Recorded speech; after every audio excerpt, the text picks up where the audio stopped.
I never thought I'd be that woman. You know, the one who destroys everything she built for a moment of weakness. But here I am, telling you my story, hoping you'll understand, or maybe judge me less harshly than I judge myself. My name is Sarah. I'm 34 years old, and I've been married to Daniel for 12 years.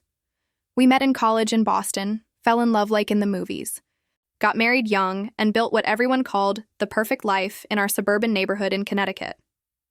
Daniel is a civil engineer, hardworking, responsible, the kind of man any mother would want for her daughter. We have 2 beautiful children, Emma, who's 9, and little Jake, who just turned 6. From the outside, we were the American dream. But inside our home, something had been dying slowly for years, and I didn't want to admit it. If you're enjoying this story and want to hear more real confessions like this, please hit that subscribe button. We're working hard to reach 17,000 subscribers, and your support means everything to this channel. Just click on the red subscribe button below and join our community. It all started to fall apart about 3 years ago, though I didn't realize it at the time. Daniel got promoted at his firm, which was wonderful news, or so I thought. More money, more security for our family. But with that promotion came endless hours at the office, business trips to Chicago, Dallas, Seattle.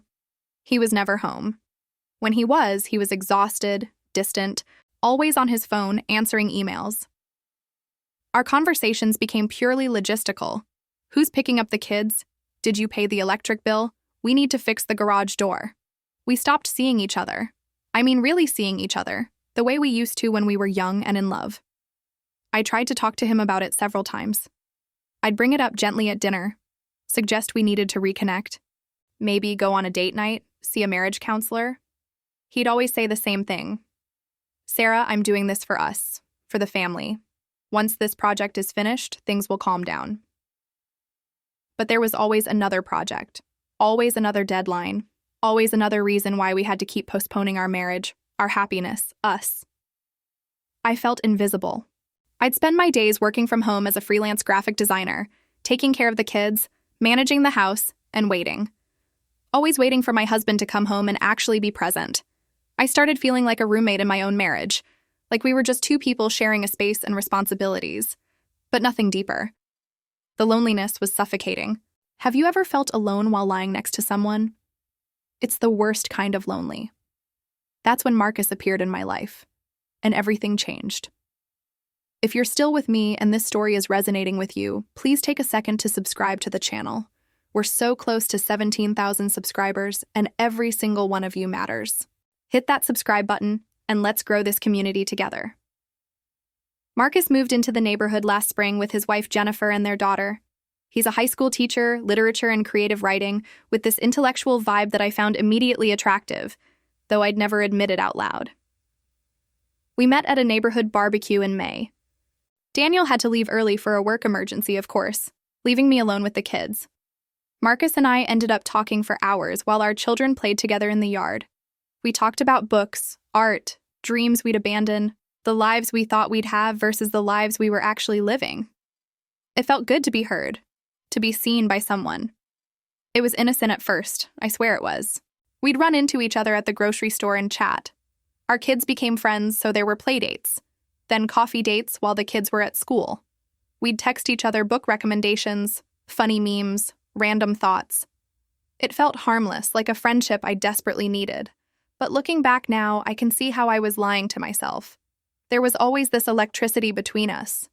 This tension that we both pretended didn't exist. The first time I knew it was more than friendship was at a neighborhood block party in July.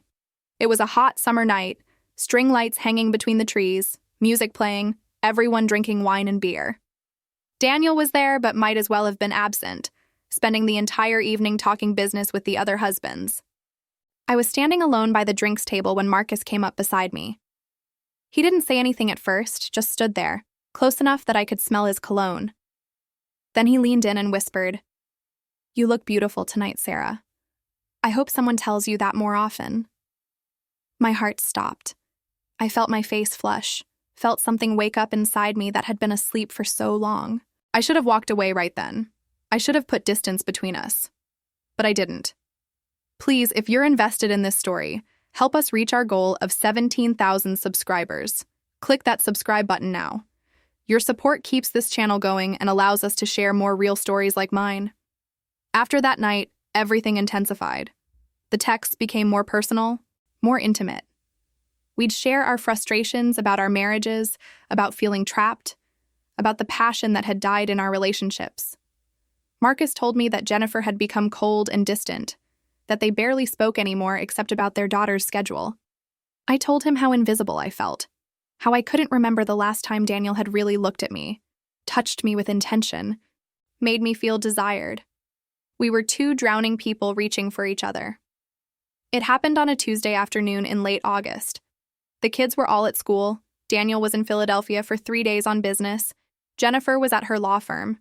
Marcus texted me, "I'm home alone, and I can't stop thinking about our conversation yesterday. Can we talk?" I knew what I was doing when I replied yes. I knew what I was doing when I drove to his house. I knew what I was doing when I walked through his door and saw the way he looked at me. And I did it anyway. I can't describe the details to you because this isn't that kind of story, and because honestly, I'm too ashamed. What I can tell you is that for those few hours, I felt alive again. I felt wanted, desired, important. Marcus touched me like I mattered, looked at me like I was the only woman in the world, said things that made me feel beautiful and valuable. It was everything my marriage hadn't been for years, and it was also the biggest mistake of my life. The guilt hit me the moment I left his house. I threw up in my car before I could even start driving. What had I done? I'd betrayed Daniel, betrayed my children, betrayed everything I believed about myself.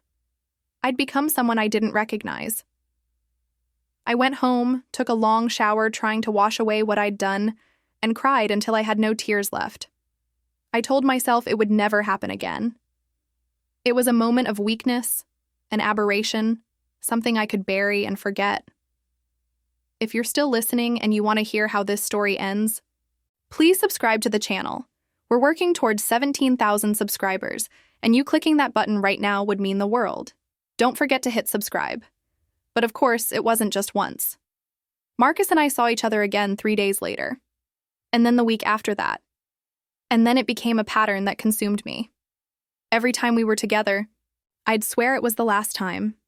Every time I'd leave drowning in guilt, promising myself I'd end it. But then he'd text me something sweet, or I'd have a particularly lonely day with Daniel barely acknowledging my existence, and I'd find myself right back in Marcus's arms. We were careful, or so we thought. We never went to public places together. We'd only meet when we knew our spouses were occupied and the kids were at school. We'd delete our messages. We created a whole secret world that existed in the shadows of our real lives. The sneaking around added this dangerous thrill that made everything more intense. I felt like I was living two completely different lives. Devoted wife and mother by day, reckless woman chasing passion by afternoon. The worst part wasn't even the physical betrayal. It was the emotional affair that ran so much deeper. Marcus and I would talk for hours about everything. He knew things about me that Daniel had forgotten or never bothered to learn. He remembered small details about my life, asked about my design projects, encouraged my dreams. He made me feel like a whole person again, not just someone's wife or someone's mother. I was falling for him, and he was falling for me. And we both knew we were playing with fire that would eventually burn us both. The lies became easier with practice, which terrified me. I'd tell Daniel I was meeting a client, running errands, taking a yoga class. He never questioned it because he was too distracted with his own work. Sometimes I'd look at myself in the mirror and not recognize the woman staring back. Who was this person who could kiss her children goodnight after spending the afternoon in another man's arms? Who was this person who could make love to her husband while thinking about someone else? The cognitive dissonance was destroying me from the inside. Remember, if this story is keeping you engaged, we'd really appreciate your subscription. Help us reach 17,000 subscribers by clicking that button below. Every subscriber helps us continue sharing these real, raw stories. Things started getting complicated in October. Marcus began talking about leaving Jennifer. He'd say things like, "Imagine if we could just be together, really together, without hiding." At first, I'd shut down those conversations immediately. The reality of actually leaving our marriages, destroying our families, that felt too real, too devastating. But as time went on and my feelings for Marcus grew stronger while my marriage to Daniel felt increasingly hollow, I started entertaining the fantasy. Could we actually do it? Could we leave our spouses, deal with the fallout, and build a life together? Then Jennifer started getting suspicious. Marcus told me she'd been asking questions about where he was going, checking his phone more often, acting cold and accusatory. He thought she might suspect something but couldn't prove it. That's when the paranoia set in for both of us. Every time my phone buzzed, my heart would race. Every time Daniel asked me about my day, I'd wonder if he somehow knew. The stress was unbearable, but I couldn't stop. I was addicted to what Marcus and I had, even though I knew it was destroying everything else in my life. Meanwhile, I started noticing changes in Daniel. He was coming home earlier, trying to engage more with me and the kids. One night in early November, he surprised me by planning a date night, something he hadn't done in years. We went to this nice Italian restaurant in Hartford where we used to go when we were dating. Over dinner, he held my hand and said, "Sarah, I know I've been absent. I know I've put work before us, before you. I want to change that. I want to fight for our marriage. I love you." I smiled and said all the right things, but inside I was breaking. Here was my husband finally showing up, finally trying, and all I could think about was Marcus. What kind of monster had I become? That night, Daniel and I were intimate for the first time in months. He was gentle, loving, present in a way he hadn't been in years. And I hated myself with every moment because I was there physically, but emotionally, I was somewhere else, with someone else. After Daniel fell asleep holding me, I went to the bathroom and cried silently. I was destroying a good man who loved me, who was trying to save our marriage, and he had no idea. Please take a moment to subscribe if you haven't already. We're building a community of people who share real stories, and we'd love for you to be part of it. Click subscribe and help us reach 17,000 subscribers. The breaking point came in December, 2 weeks before Christmas. Marcus and I had met at a small motel outside of town, somewhere far enough that we wouldn't run into anyone we knew. We'd spent the afternoon together, and he told me he'd decided he was going to tell Jennifer everything after the holidays. He wanted us to be together, officially, no matter what it cost. He wanted me to leave Daniel. "We deserve to be happy, Sarah. We deserve this," he said, his eyes full of hope and love and desperation. I remember sitting there on that cheap motel bed, everything crashing down on me. The fantasy was becoming reality, and suddenly I could see exactly what that meant. Emma and Jake growing up in a broken home, spending holidays shuttling between parents. Daniel's heartbreak when I told him I was leaving him for the neighbor. The judgment from everyone in our community, our families. Christmas mornings that would never be the same. Soccer games and school plays where Daniel and I would have to maintain awkward distance. The life insurance policies, the house we'd bought together, the college funds, all of it splitting apart. And Marcus's daughter would hate me for breaking up her family. Jennifer would hate me. My own mother would probably never forgive me. I told Marcus I needed time to think. But as I drove home that day, I knew something had to give. I couldn't keep living this double life. It was killing me, literally making me sick. I'd lost 15 pounds from stress, couldn't sleep, was having panic attacks. I had to choose. That night, Daniel suggested we all go look at Christmas lights as a family, something we did every year. I watched Jake's face light up at the displays, watched Emma singing Christmas carols in the back seat, watched Daniel driving with one hand and holding mine with the other. And I thought, this is what I'd be destroying. Not just a marriage on paper, but a family, a history, a life we'd built together over 12 years. Was the passion I felt for Marcus worth all of this destruction? If you're wondering what happened next, please subscribe to the channel. We're so close to 17,000 subscribers, and your support means everything. Hit that subscribe button and stick with me till the end of this story. The universe has a way of making decisions for you when you're too paralyzed to make them yourself. 3 days before Christmas, Jennifer found out. I don't know how exactly, whether she'd been tracking Marcus's phone or followed him or what, but she knew. And she didn't just confront Marcus. She came to my house. It was a Saturday afternoon. Daniel had taken the kids to his parents' house in Rhode Island for the day. I was home alone, wrapping presents, when the doorbell rang. I opened it to find Jennifer standing there, and I immediately knew. Her face was red from crying, her eyes were full of rage and pain, and she was holding her phone in her hand like a weapon. "How long?" she asked, her voice shaking. "How long have you been sleeping with my husband?" I couldn't speak. I couldn't breathe. The moment I'd been dreading had arrived, and I was completely unprepared. "How long, Sarah?" she screamed. "Look me in the eye and tell me how long you've been destroying my family." I don't remember exactly what I said. Something about how sorry I was, how it wasn't meant to happen, all the pathetic cliches that mean nothing when you've betrayed someone so completely. Jennifer told me she was telling Daniel everything. She said she wouldn't let me get away with this, wouldn't let me keep my perfect little life while she lost everything. Then she left, and I collapsed on my front porch, unable to move. I had maybe 2 hours before Daniel came home with the kids. 2 hours to figure out how to tell my husband that I'd been having an affair with our neighbor for 5 months. 2 hours before my entire life exploded. I called Marcus in a panic, but his phone went straight to voicemail. He was probably dealing with Jennifer's wrath and couldn't talk. I was completely alone with what we'd done. When Daniel's car pulled into the driveway, I was sitting in our kitchen, still in shock. The kids ran in excited, talking about their day with Grandma and Grandpa. Daniel came in smiling, asking what was for dinner. Then he saw my face and his smile died. "Sarah, what's wrong? What happened?" Before I could answer, his phone rang. He looked at it, confused. "It's Jennifer from down the street. Why would she be calling me?" "I'll never forget the next 30 minutes as long as I live."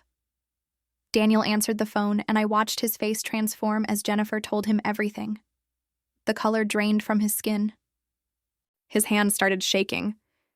He looked at me with such confusion at first, like he couldn't understand what he was hearing, like it couldn't possibly be true. Then the confusion turned to hurt, and the hurt turned to rage. He hung up and just stared at me. "Tell me it's not true," he said quietly. "Tell me she's lying." But I couldn't tell him that, so instead I told him the truth, or some version of it. I told him about feeling lonely, about Marcus, about the affair. I told him I was sorry, that I never meant to hurt him, that I didn't know how it had gotten so out of hand. And with every word, I watched my husband break in front of me. This man who I'd loved since I was 22 years old, who'd given me everything, who'd been a good father and provider, just broke. Don't forget to subscribe if you're invested in this story. Click that button and help us reach our goal of 17,000 subscribers. Your subscription really does make a difference. Daniel sent the kids to their rooms, told them Daddy and Mommy needed to talk. Then he turned back to me and said things I'd never heard him say before. He asked me every painful question you'd expect. How many times? Where? Did I love Marcus? Did I ever think about him when I was with Daniel? How could I do this to our family? Each question was a knife, and I deserved every cut. But the worst moment came when he asked, "Why, Sarah? If you were unhappy, why didn't you tell me? Why didn't you give me a chance to fix it before you destroyed us?" And I realized he was right. I'd never really given him the chance. I'd mentioned it a few times, sure, but I'd never sat him down and said, "Our marriage is dying and we need serious help now." I'd never insisted on counseling, never given him an ultimatum, never really fought for us. I just checked out emotionally and found comfort in someone else's arms. I was a coward. Daniel asked me to leave that night. He said he couldn't look at me, couldn't have me in the house. I packed a bag and drove to my sister's place in New Haven. Emma and Jake kept asking why Mommy was leaving, and Daniel told them I needed to help Aunt Michelle with something, that I'd be back soon. But I could see in Emma's eyes that she knew something was really wrong. Children always know. The next few days were absolute hell. It was Christmas week, but there was no joy, no celebration. Daniel wouldn't answer my calls. My sister alternated between supporting me and being disappointed in me. Marcus kept texting saying we needed to talk, that maybe this was the universe's way of freeing us to be together, but I couldn't even respond to him. Every time I thought about Marcus now, I felt sick. What had seemed like love and passion now just felt like selfishness and destruction. On Christmas Eve, Daniel finally agreed to let me come over to see the kids. They ran to me crying, asking why I'd been gone, begging me to come home. I held them and lied, told them everything would be okay, even though I had no idea if it would be. Daniel stood in the corner, arms crossed, watching us. After the kids went to bed, we sat at the kitchen table, the same table where we'd had thousands of meals together as a family, and talked about our future. "I don't know if I can get past this, Sarah," Daniel said, and I could hear how tired he was, how defeated. "I don't know if I can ever trust you again. Every time you're on your phone, every time you're late coming home, every time you say you're going somewhere, I'll wonder if you're with him. That's no way to live." I told him I'd ended it with Marcus, which was true. I told him I'd do anything to fix our marriage, go to therapy, be completely transparent, whatever he needed. But I could see in his eyes that he didn't believe me anymore, and I couldn't blame him. Help us grow this channel by subscribing right now. We're working towards 17,000 subscribers, and we need your support. Click that red button and join our community of real story sharers. Daniel said he needed time and space to figure out what he wanted. We agreed I could come see the kids regularly, but I wouldn't move back in yet. We'd start marriage counseling in January and see if there was anything left to salvage.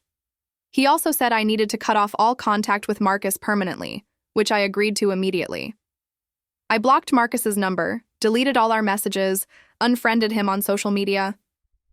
It should have been harder than it was, but honestly, I just felt numb to everything. Marcus and Jennifer's marriage imploded completely.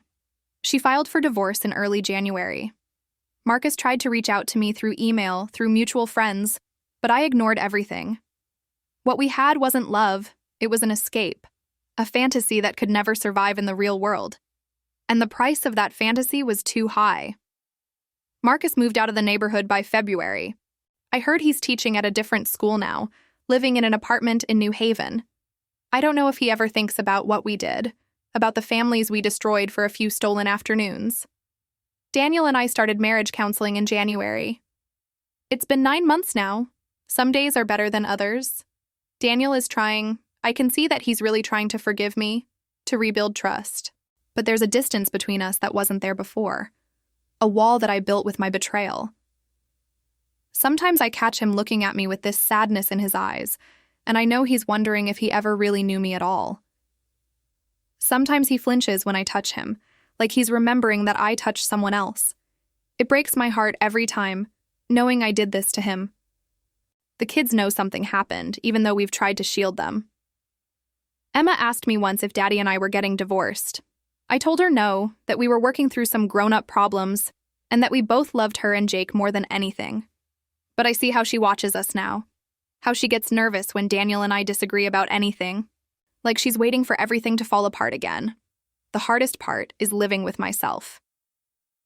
I look in the mirror and I see someone who betrayed the man who loved her, who risked her children's stability for selfish reasons, who became the kind of person she always judged. I've been in individual therapy trying to understand why I did what I did, why I couldn't just talk to my husband about our problems like an adult, why I had to blow up our entire life. My therapist says it's about self-worth issues, about seeking external validation, because I didn't feel valued at home. Maybe that's true, but it doesn't excuse what I did. Before we wrap up this story, if you've made it this far, please subscribe to the channel. Click that button and help us reach 17,000 subscribers. We're building something special here, a place where people can share their truths without judgment. Some days I think we'll make it, Daniel and I. We have good moments now, moments where we laugh together or have a meaningful conversation, moments where I can see glimpses of the man I fell in love with 14 years ago, and he can see glimpses of the woman I used to be. We took a trip together last month, just the two of us, left the kids with my parents and went to this little inn in Vermont. We held hands while hiking, made love for the first time since everything fell apart, talked about maybe trying for another baby in a few years if we can get through this. Those moments give me hope. But other days, the weight of what I did feels unbearable. The guilt sits on my chest like a stone. I wonder if Daniel will ever truly forgive me, or if he's just staying because of the kids, because of the life we built, because divorce feels too complicated and expensive and painful. I wonder if I'll ever forgive myself. I wonder if Emma and Jake will be okay, or if my betrayal has damaged them in ways that won't show up until years from now when they're in their own relationships. People ask me if it was worth it, the affair. That's the easiest question I've ever had to answer. No, absolutely not. Those few months of feeling desired and alive cost me my peace of mind, my self-respect, my husband's trust, my children's sense of security, and nearly cost me my marriage entirely. Marcus gave me temporary relief from my loneliness, but he couldn't give me what I really needed, which was the courage to fix my marriage or the strength to leave it honestly. Instead, I took the coward's way out, and I'm still paying the price. If I could go back, I'd do everything differently. I'd insist on marriage counseling the first time I felt disconnected from Daniel. I'd tell him clearly and firmly that our marriage was in trouble and we needed to fight for it. I'd set boundaries with Marcus the moment I felt that attraction. I'd remember that the grass isn't greener on the other side, it's greener where you water it. But I can't go back. All I can do is move forward, try to be better, try to rebuild what I destroyed, and hope that someday the man I betrayed will be able to look at me with love again instead of caution. So now I'm asking you, what would you do in my place? If you're watching this and you've been through something similar, whether you were the betrayer or the betrayed, how did you survive it? Did your marriage make it? Do you think some betrayals are too big to forgive? Should Daniel leave me, or is he right to try to work through this? I honestly don't know anymore. Some days I think I don't deserve his forgiveness. Other days I think what we're building now, this new marriage forged from the ashes of the old one, might actually be stronger because we're being so honest and intentional. Leave your thoughts in the comments. Tell me your story if you've been through this. And please, if you're in a marriage that's struggling, don't do what I did. Don't look for escape in someone else's arms. Face your problems head-on, get professional help, communicate even when it's hard. And if your marriage truly can't be saved, end it with honesty and dignity before you seek comfort elsewhere. Your integrity is worth more than temporary passion. Your family's trust is worth more than a few stolen moments. Learn from my mistakes. One last time, if this story resonated with you and you want to hear more real confessions like this, please subscribe to the channel. We're almost at 17,000 subscribers, and every single subscription matters. Click that button, join our community, and let's support each other through these complicated, messy, beautiful, terrible things we call our lives. Thank you for listening to my story. Thank you for not judging me too harshly. Or if you are judging me, thank you for at least hearing me out. I'm Sarah. I'm a woman who made terrible choices and is trying every day to be better, to do better, to somehow make amends for the hurt I caused. I don't know how this story ends yet. Maybe Daniel and I make it, maybe we don't. But I'm fighting for my marriage now. Really fighting. In a way I should have done from the beginning. And whatever happens, I'll know I gave it everything I had. What would you do in my place?